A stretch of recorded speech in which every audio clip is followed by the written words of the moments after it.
Welcome to Variant, where we love comics more than I can't wait to see Kylo Ren, Finn, and Rey all on the big screen once again. I'm your host, Aris Quinones. Well, my comic comrades, The Last Jedi hits theaters this week, and we will finally get answers to at least some of the many questions about the direction of the Star Wars universe, including the fate of Luke Skywalker, Princess Leia, and others. And I don't know about you guys, but I'm freaking jacked up about it. So as a primer, before we head to our local theaters to partake in the glorious thing that is Star Wars, I'm going to give you guys the top 10 Jedi of all time. Or at least what we think are the top 10 Jedi of all time. But first, for those of you who haven't had a chance to be part of our new Variant Live on Mondays, we've started watching episodes of the anime My Hero Academia on Verve. Then we're talking about the episodes every Monday. We watched episodes 1 and 2 last week, and we're watching episodes 3 and 4 this week. So there's still plenty of time for you guys to jump in and watch the episodes to join in on the conversation on Monday. Again, we're watching My Hero Academia on Verve's Funimation channel, and we've placed a link for that in the description below. The great team over at Verve has actually provided the Variant audience a free 30-day ad-free trial of their premium subscription.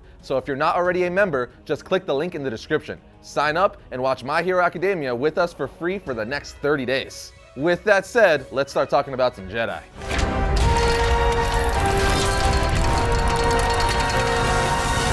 Now this list, like our top 10 Sith episode last year, will include Jedi from both canon and what is now called Jedi Legends, because we love us some Star Wars Expanded Universe around here. But while most of our list is based on the character's history and feats, some of it will be subjective, because this is our list. But with that said, let's get started.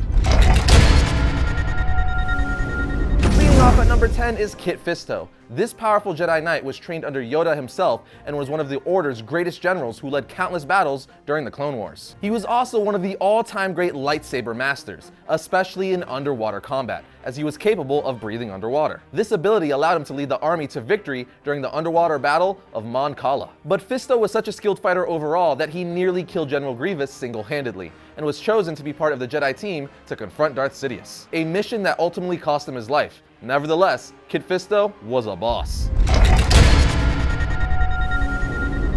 Number 9 on our list is Plo Koon. This hero of the Republic and close friend to Qui-Gon Jinn was another great general of the Jedi Order, as well as one of its greatest starfighters of all time. In fact, he led a team of pilots who were consistently selected for the most dangerous missions. His use of the Force in combat gave him numerous victories for the Republic during the Clone Wars, and he eventually became a member of the Jedi Council. Plo Koon was ultimately ambushed and killed during the execution of Order 66, but not before earning a solid spot on this list.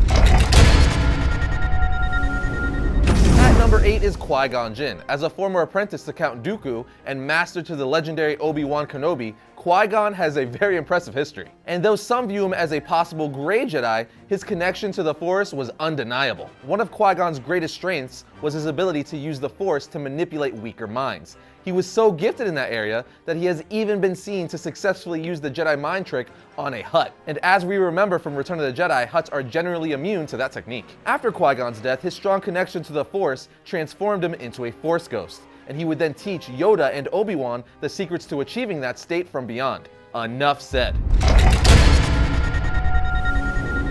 At number 7 is Nomi Sunrider. This widow of a fallen Jedi decided to join the Order after her husband's death in the Great Sith War, and it didn't take long for her raw strength to become evident. During the Great Sith War against Exar Kun, she helped defend Coruscant from the Mandalorians. She then would lead the Jedi in their confrontation with Kun himself and the creation of the Wall of Light that bound his spirit to the temple on Yavin 4. If that's not enough for you, Nomi was so powerful in the Force that she had the rare ability to completely sever someone's connection to the Force, something she demonstrated against the Sith Lord Ulic Qel-Droma after he murdered his own brother, leaving him forever cut off from the Force. That's just downright scary.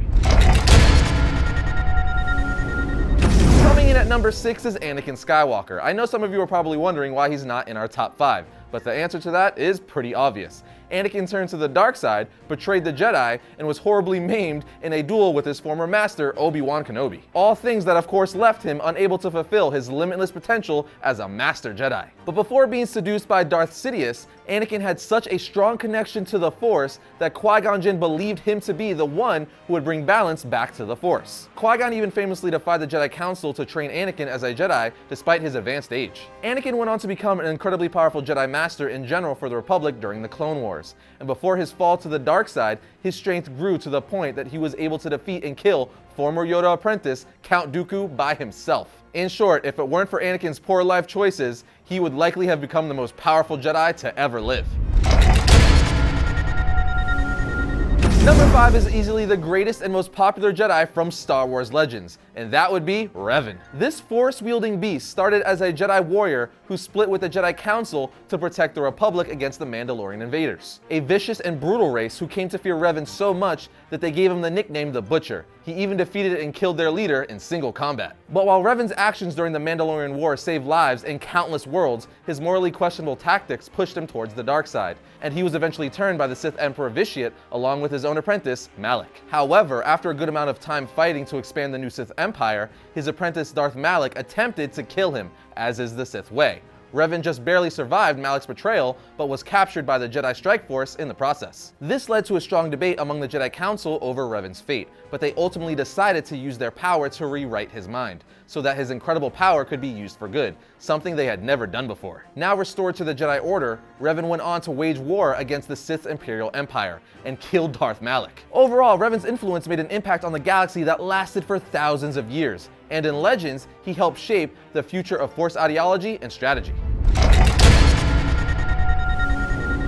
Landing at number 4 is Mace Windu. This incredibly talented fighter and Force wielder was the second leading member of the Jedi Council during the time of the Clone Wars, behind only Grandmaster Yoda. But beyond that, he was arguably the greatest lightsaber duelist of all time, and the only Jedi to master all forms of lightsaber combat. He also created and mastered a variant of the 7th form called Vaapad, which has been described as the most vicious form of lightsaber combat, requiring significant internal focus by the user. Master Windu himself said, "I created Vaapad to answer my weakness. It channels my own darkness into a weapon of the light." And his mastery of this form allowed him to defeat Darth Sidious in single combat, who is considered by many to be the most powerful Sith Lord of all time. Windu would have killed Sidious if it weren't for Anakin's betrayal. And while the Sith Lord used Force Lightning to knock Mace Windu out of a window, seemingly sending him to his death, we recently learned that he survived the fall and went into hiding after the execution of Order 66. So we may just see more of this Jedi Master.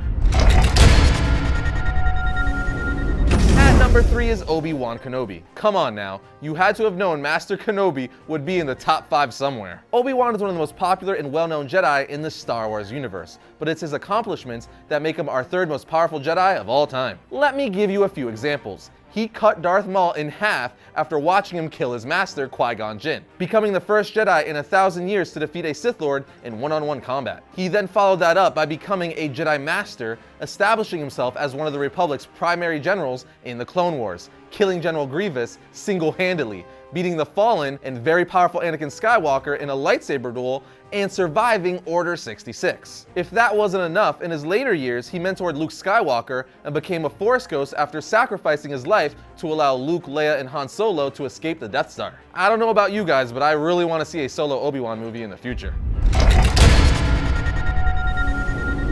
Taking the 2nd spot is none other than Grandmaster Jedi Yoda. Again, not much explanation is needed here, but during his 900 years, this little guy packed an incredible punch as a master lightsaber duelist. Yoda's greatest strength, however, was his understanding of the Force and his ability to teach young Jedi how to harness its great power. In fact, some of his many students included several of the other Jedi on this list, like Kit Fisto, Mace Windu, Obi-Wan Kenobi, and most notably, the Jedi sitting at number 1. The Jedi taking the top spot is, of course, Luke freaking Skywalker.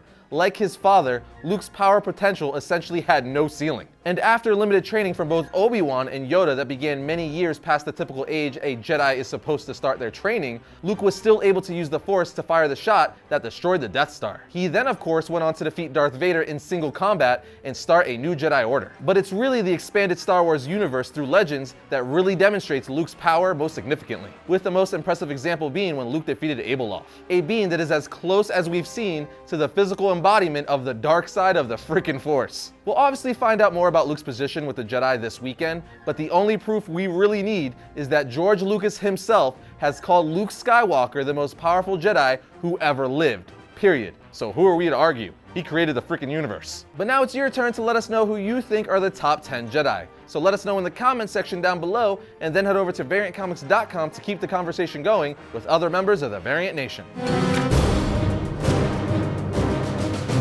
First up for Wednesday, December 13th, we have Action Comics issue 993. As Superman struggles to cope with Mr. Oz's true identity, the Man of Steel turns to the only hero he knows who can prove once and for all that Mr. Oz's story is true, and that is Booster Gold. Next, we have The Flash 36. In this issue, one of the Flash's rogues is murdered inside Iron Heights. Here we have Ben Reilly's Scarlet Spider issue 11. After disagreeing about how to deal with the resurrected Hornet, the Scarlet Spider and Ricochet square off. And lastly, we have Star Wars issue 40. Putting it plain and simple, The Last Jedi comes out this weekend, so if you want to read a Star Wars comic, this is the one to read. That'll do it today, my peoples, but don't forget to join us in watching My Hero Academia on VRV. You'll find the link to jump on board with VRV's free 30-day trial in the description below. Other than that, happy Star Wars weekend, and I'll see you next time when I review The Last Jedi.